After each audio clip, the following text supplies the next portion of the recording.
So, before I start, I have to apologize to any Korean viewers out there, because I might end up butchering your language. In number 3 comes Shin An-gyo-won-shi, or in English, Blade of the Phantom Master. This is a Korean manga created by Yeon In-won and illustrated by Yang Kyung-gi. It was serialized from 2001 to 2007 in South Korea. It was adapted into an animated film in 2004. The story takes place in a fictional land of Jushin, modeled after feudal Korea. In Jushin, there once lived a secret government agents called the Angyeong-oshi. And through some wiki search, I found out that the Angyeong-oshi actually existed in Korea. Shin An-gyo-won-shi follows the adventures of one of the remaining Angyeong-oshi, Munsu, as he continues to wander the countryside. Though initially episodic in nature, it becomes apparent as the series progresses that Munsu's travels are not at random. In truth, Munsu is searching for the man responsible for assassinating his best friend, Jushin's king, an act that led to the fall of the country itself. In addition to the overacting plotline, the series also uses the exploits of Munsu and his companions to retell various Korean folk tales. About the characters, almost every single character is inspired by either Korean folk tales or actual Korean history figures, like Munsu, Sando, and others. At the end of a volume or a chapter, the author is kind enough to fill us in on which Korean folktale or history figure was inspired by to create such characters. Munsu starts off as an anti-heroic protagonist. He comes across as somewhat amoral and does not believe in helping people who refuse to help themselves. When he does help others, his methods are always questionable, but in the end, he always comes through everything that gets thrown at him. He closely resembles Spike Spiegel from Cowboy Bebop in more ways than just his appearance, and not to mention the fact that he is more of a badass than Spike will ever be. There's Sando, a beautiful girl with prodigious fighting skills. Despite her fearsome natural fighting abilities, Sando is a quiet and shy girl with a high moral stance, and she acts as Munsu's bodyguard. There's Banja, the comic relief character in most situations in the series. He serves as Munsu's unwanted but good-intentioned servant. And then there's Hajitai, the antagonist, the main villain. This man is responsible for the destruction of Munsu's home country. His motives, purpose, and origin, as of yet, remain unknown. He possesses a large range of magical abilities, among resurrecting the dead, exploding people with a mere glance, shape-shifting. In this series, he's depicted as the ultimate evil. To be honest, that's really not far off from the truth. In terms of artwork, there's no other manga I've ever read that has had this quality of art.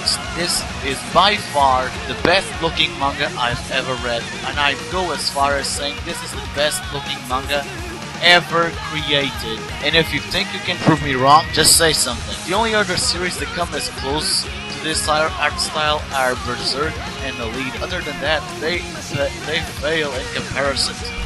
This has not been the only Korean manga I've read. I mean, I have read other Korean mangas, but this one was the only one that was good enough to put it in my top 10. The artwork is just too amazing to put into words. The story is very entertaining, very compelling indeed. The characters are also very solid, as they were inspired by a culture's historical background and folklore.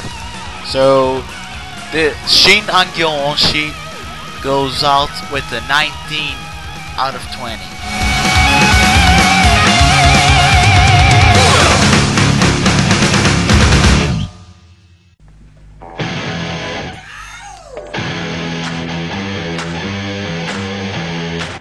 Coming in 1, and number 2 is 20th Century Boys, a science fiction mystery manga created by Naoki Urasawa. This manga is really good. It won a ton of awards, like Kondashan's Manga Awards, the Japan Media Arts Festival, and so on. This manga was also made into a really popular live-action movie. Naoki Urasawa is also the author of titles like Monster and Pluto.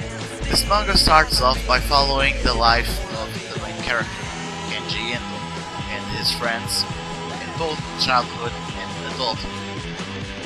Starting off from childhood, we find out that Kenji and his friends do the stuff that we used to do in our childhood, you know, pulling pranks, playing on the streets and whatnot, and expanding our imaginative, creative little minds by having childish fantasies of being heroes and saving the world from utter and complete destruction. But coming the turn of the 20th century, when all of the kids are now fully grown men, they discover that their childhood fantasies are coming into reality and, so to speak, came to bite them right on the ass.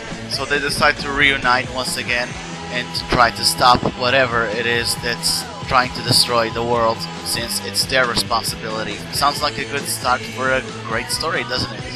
Well, this is just the tip of the iceberg. Naoki takes storytelling to a whole new level. The characters are actually what makes the story. Though in the beginning you find it a bit confusing and hard to understand how are the events that are happening have to do with the story and how are they relevant and connected, you just have to read through the story to actually understand it all. When you get to halfway of the manga, you actually start to think that the story is going to end up with they'll all live happily ever after ending. But no! Naoki is too much of a brain fucker to let you just get away with that. He gives you such an immense plot twist that a simple WTF can't be enough to express how brain fucked you just got. In parallel with Monster, the characters are what makes the story. When we first get to know the characters, we find out that Kenji isn't really protagonist material. Since Kenji is just a plain old guy you meet up in the street and has no special abilities whatsoever, no special traits at all, why is such a normal guy like this the main character of this story?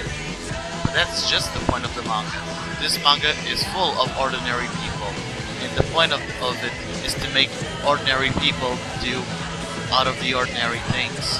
And all the other characters are also solid in terms of background, story, and then there's the antagonist of the series, Friend. Don't let his name fool you.